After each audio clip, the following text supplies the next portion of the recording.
Vamos então para a nossa aula, Sola Autoridade Sou Eu.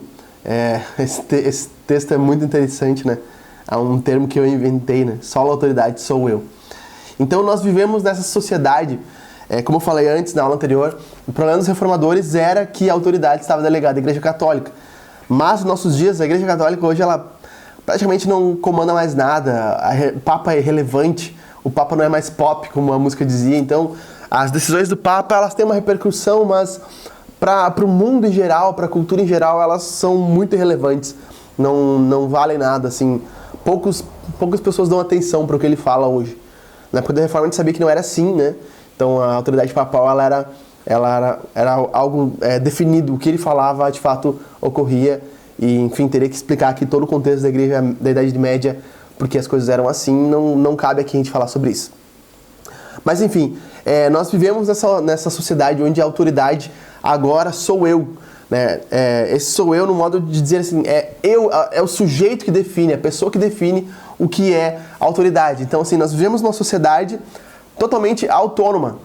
É possível hoje a gente conversar com uma pessoa em que ela entenda que matar bebês é completamente normal, como a gente viu na Argentina há pouco tempo, milhares de mulheres comemorando o assassinato de bebês, e nós conversamos com outra pessoa do nosso lado, em que ela diga assim, não, eu acredito que até o 3º mês a bebê pode ser morto. E tu conversar com uma outra pessoa e ela pode dizer assim ainda pra ti, não, eu acredito que a vida começa na concepção. Então nós temos 3 pensamentos distintos, né? Um extremamente radical, que o aborto é permitido em qualquer época, um que depois do 3º mês ele não é mais permitido, mas antes ele é permitido, e um que vai dizer que o aborto nunca deve ser permitido durante a gravidez. Então tu tem 3 pessoas dizendo verdades diferentes sobre o mesmo assunto. O que tem acontecido? A autoridade da verdade foi delegada ao sujeito, sabe? A gente tem visto isso. Por que a nossa sociedade se tornou tão pluralista na verdade? Porque a verdade se tornou algo subjetivo, como a gente diz. Subjetivo significa não é objetivo, não tem uma objetividade. Cada um dá a definição que quer.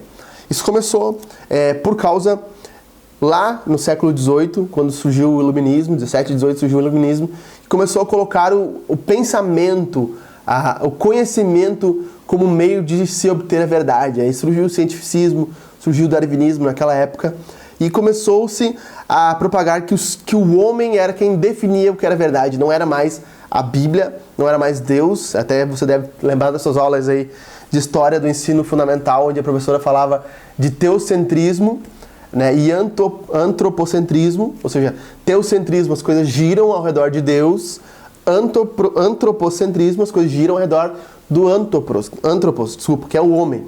Então, humanismo e teocentrismo. Humanismo foi essa movimento também que surgiu do iluminismo, onde os homens que davam sentido à razão, mas começou-se a dar uma ênfase maior no que nós sentíamos, no sentimento.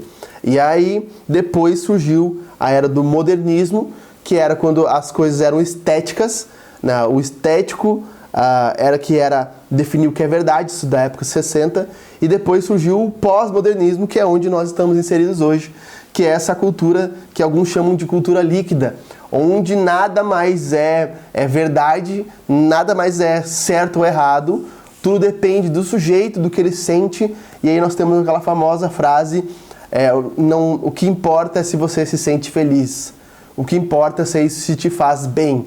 Então vivemos nessa sociedade onde o que importa é ser feliz, o que importa é se sentir bem. Se dá certo para você, é o certo.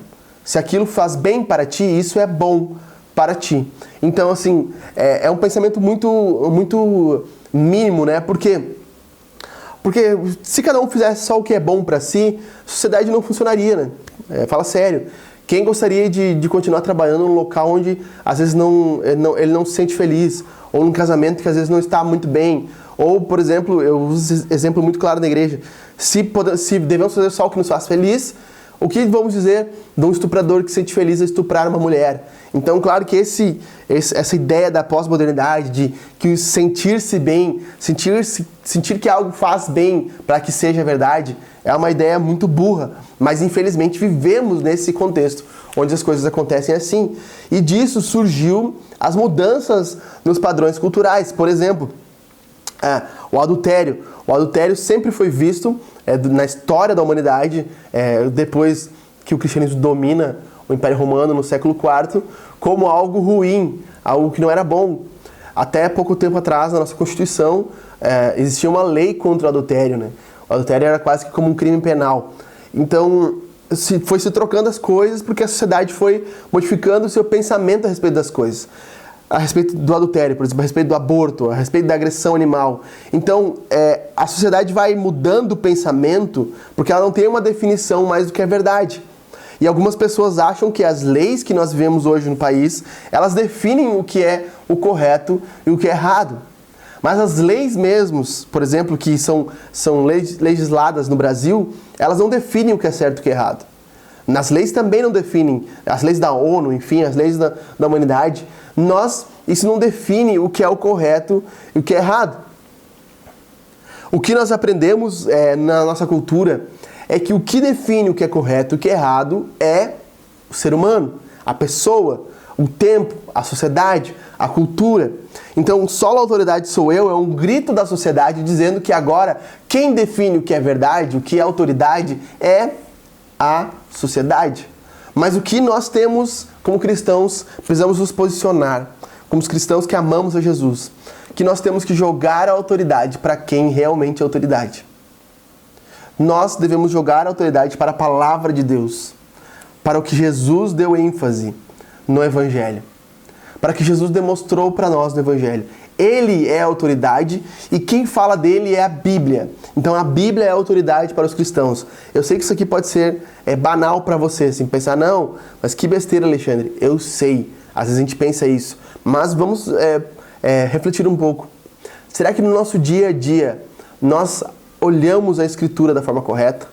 Será que nós no dia a dia entendemos como a Bíblia realmente funciona? Vivemos como ela pede que nós vivamos? Será que no nosso dia a dia nós enfrentamos os desafios olhando para o que Jesus quer de nós? Quando estamos diante de uma situação de abuso, diante de uma situação de adultério, diante de uma situação de imoralidade, de roubo, diante de nós precisamos mentir no nosso trabalho, nós olhamos a Escritura como autoridade ou nós olhamos para as situações e dizemos assim, não, aqui eu posso fazer desse jeito. Entende? Na nossa mente, nós estamos definindo o que é o correto e o que é errado. Mas nós, como cristãos, não podemos ser assim. Nós precisamos declarar como Lutero, como Zwinglio, como Calvino, como os reformadores daquela época, John Huss, disseram, a Escritura é a autoridade e nós não iremos contra a nossa consciência que crê nela como autoridade. Então, nos próximos vídeos eu quero te mostrar 3 formas que a Escritura ela se demonstra como autoridade. Nós vamos olhar o texto bíblico e vamos caminhar juntos nessas próximas 3 aulas, aprendendo como a Escritura é autoridade para a nossa vida. Tá bom? Até a próxima aula e até mais!